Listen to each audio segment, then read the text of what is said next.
everyone, welcome to this watercolor tutorial. My name is Kenzie and we're going to be painting this stocking hung up on a ladder with a pretty garland over top. If you would like to enjoy painting along with me without worrying about drawing, you can go to the description below, click the link, it will take you to my website where you can download the sketch and you can paint along with me. Let's get started. So this right here is my Winsor Newton watercolor paints that I have taken from the tube and put it inside this palette that I got off of Amazon. I have a tapping cloth right here. It's always good to have one. That way you don't have excess water on your page. I also have my two water cups right here. One I use for cool paints and one I use for my warmer paint colors. I also have right here my dryer. I like to use this to speed up the process between layers. These are the brushes that I use. These are the silver black velvet. I have size 12, 4, and 8, and these are the round tip brushes. I'm using this painting as an example. I always like to have painter's tape on hand. I like to paint down my paintings. It's easier to one, film, and to also just keep everything from moving around and it getting a little messy. It also helps to protect your desk, which you'll see mine is very worn. So it definitely does help with that. Okay, so the first thing I want to do is just paint the brown for the ladder. So my goal here is to keep this very loose and fun and not too serious. I feel like at the end, because everything's not going to be so perfect, all the lines and something, this is going to come together at the end. So don't worry so much about all the perfect straight lines. It's going to be part of the process, okay? All right, so while this is still wet, I'm going to come around my edges here and just tap in a nice shadow color. Maybe, I'm going to actually just try a different color here. Adding a little bit, there we go. Let that work its magic. I'm going to come along the edges here. And I'm using very beginner watercolor paper right now, so I am trying to move as quickly as possible because otherwise it's going to dry and I'm going to have streaky lines. So I'm going to come in here with my other colors that I have, shadow under the bottom here.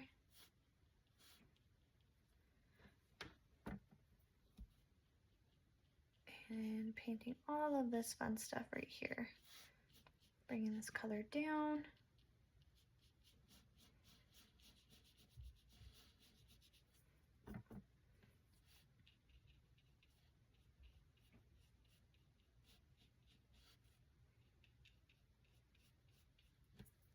I'm going to get a damp brush here and just lift up a little part here just for a little bit of a highlight.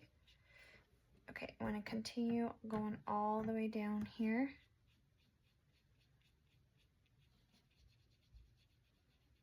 I'm going to grab that darker color, that cadmium yellow and gray mix. I'm going to touch different parts of my colors, let those colors blend into each other.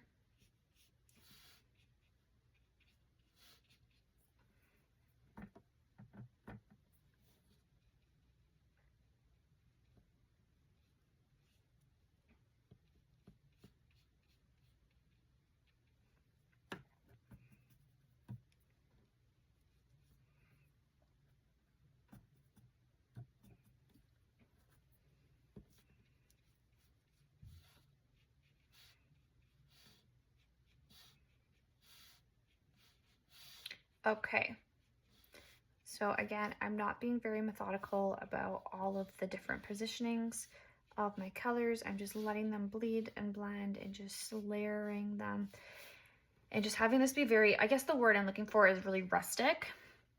Yes, very rustic. And I'm going to come around again with a little bit of burnt umber and touch my edges with this brown. There we go.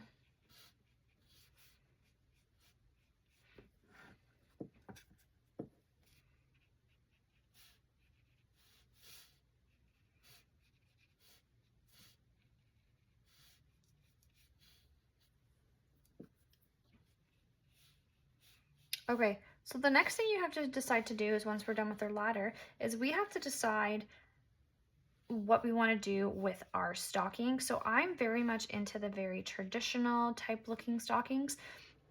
So that's the vibe that I want to go with. So the only thing that I have to tell you guys is, in order for this not to bleed and blend, all of the stuff touching your stocking has to be 100% dry. Mine, I can already tell, is pretty dry, but I'm just going to hit it one more time just to make sure there's no bleeding. So you'll see how fast I just pounded down this color, and that's because I just do not want to overthink this painting. I want it to look not perfect. I feel like it's going to really come together, and as a new painter, I know that that can be hard to do. So just try to use this exercise, this painting, to get out of your head. Okay, so for this particular painting, I want to do a nice red stocking that's going to catch my eye, catch my attention. But what I'm going to do is I'm going to leave a little bit of a fur towards my top. So I'm not going to touch the top of that, but I am going to paint the rest of this stocking. Oh, I could have done stripes. Oh well. Or we're just going to keep it nice and traditional here.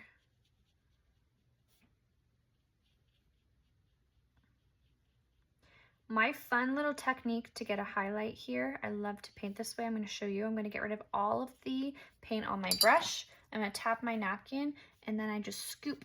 I scoop up any extra paint, and now I have a nice little highlight happening here. And then I can also mix a little bit of purple into my red as well. And then I can tap around the corners, let that bleed, the wet on wet technique. So I have soft blends here within my colors just to elevate my artwork. Okay, now I can let this dry. So the next thing that I want to do is my greenery, just to kind of make this pop. Also, sorry, I just forgot, I want to paint this little part red as well. So I am going to come in here and just fill out this little part right here. Once this is done, then I can move on. Okay, I'm going to grab some of that darker color and just touch, get rid of everything on my brush, and then I can scoop right in here for a nice highlight. Okay, and that's my green. So when I am painting my Christmas colors, I really do try to use Hooker's green. I find that it's just a really pretty Christmas color. I'm going to use my sap green, and then I have my Hooker's green, and then you can even just mix a little bit of cadmium red. I really like it. Makes it a very nice army green color, or even indigo as well, but that's definitely like a different cooler tone to it. So whatever you feel like. And now this can be kind of tricky. I'm going to go with more of a loose floral piece. So I'm going to come in here and start just painting loose leaf shapes. And the key to doing this is you want to make sure you are leaving white space. If you are not leaving white space, it's just going to look like a big green blob on your page. I hate to say it like that, but it's the truth. And then I'm going to come out and just do all different types of leaf shapes at the very tip of my brush. And then I'm going to start to have them kind of droop down. Some has some stems on them.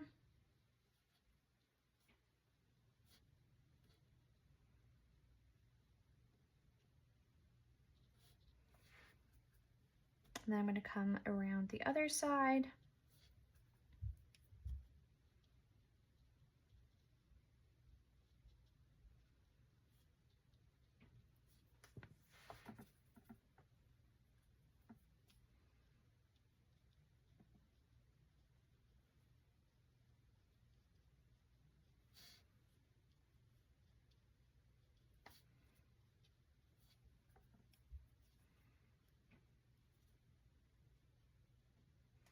And then bringing it down. I'm trying to be symmetrical in terms of how thick the sides are and then how low I go as well. That's pretty important to me. So I did start a little thick right out here, and then I started to just have it be a little thicker, or sorry, thinner as I go down.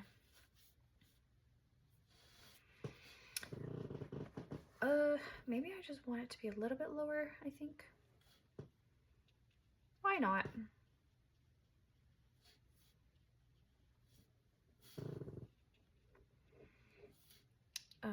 Okay, so now what I want to do is mix up a darker color of green here, and I'm going to start my shadow work, and that's what's going to make this greenery area pop.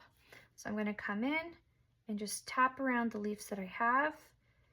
And I'm going to start just blotting around and also being very conscious of where I'm putting this because I don't want to cover all of the white space that I already have left.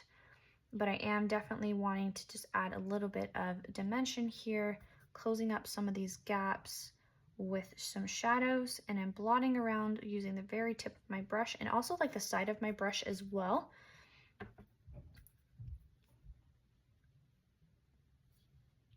I'm sorry if you can hear lots of noises.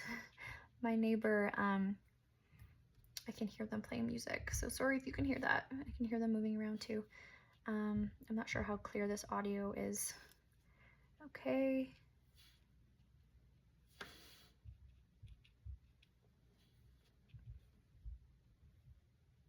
Yeah, I can hear them jumping around too. Okay, maybe a few over here. I don't know. You can do as many or as little or as thick or as thin as you'd like here. I'm just adding for fun at this point. Okay, so for my little fur patch right here, when we're working with whites, we want to make sure that we're playing and painting with the shadow, not just covering or leaving it white. This will make it pop. So I typically like to just do a gray blue color, and I like to focus on putting this color down towards my edges. And also same thing with the green. I also want to make sure that I'm leaving plenty of white space. If I don't leave white space, it's just going to turn out blue. So again, you're focusing on the shadows. I don't like to use just gray. I like to add in a little bit of blue just to break up the dullness of my painting, and leaving lots of white space is definitely key when trying to paint some white. Okie dokie. And now I'm going to come around with some more of my red in certain spots just to make some of it pop a little bit more. Okay, so now it's kind of like the creative part to it. I do want to add just a hair of a shadow just underneath here. I'm going to grab some water and just blend out this color right here. Maybe add a little bit of gray to over here. Yeah, there we go. And then what I want to do as well is, you can add some berries. I think maybe adding a little pop of some red will really help, but I have to make sure all of this is dry. So I'm just gonna dry it. So now that my painting is dry, I'm coming in with a scoop of red, and I'm just going to create little berries. So I started off creating little circular shapes, and I did try to leave a little bit of open space in my berries just so it had a highlight in it. And then after I had done a few of those, I have gone in and just started blotting around my page just to really make the red colors pop on my vinyl garland that I have. So you can stop right here. You don't have to keep going. I just decided that I wanted a little bit of pop of gold. I went on Temu and I actually bought this metallic gold pen that I really like. I find that the color is really pretty and I can apply it really well. So I grabbed that and I decided I wanted to put a little bell on my stocking. So I used this pen and I did that. And then I also used this pen to give me like a little bit of an accent in the garland itself. So you know those little beads that you can drape on like ladders and garlands? That's the kind of vibe that I wanted to go with. So after I'm done painting the bell, I move forward and I start doing that. If you're also going to create an accent piece as well, like I'm doing, the trick here is to just not do solid lines. You want to just keep it very loose and go with the same type of flow that you have throughout your whole painting. So you'll see that I haven't just done straight lines, I have done little dots, and I even brought that gold color throughout the garland. It's kind of hard to see here in the video, but in person you can see it. It shines through different points in my garland, and then I drape it all the way down just to kind of make this, I don't know, seem fun and festive. So that's kind of how I brought my piece together. Again, you don't have to bring in these accents, just a fun little pop that you can include. If you've enjoyed painting with me, please like and subscribe and check out my other videos, and happy painting.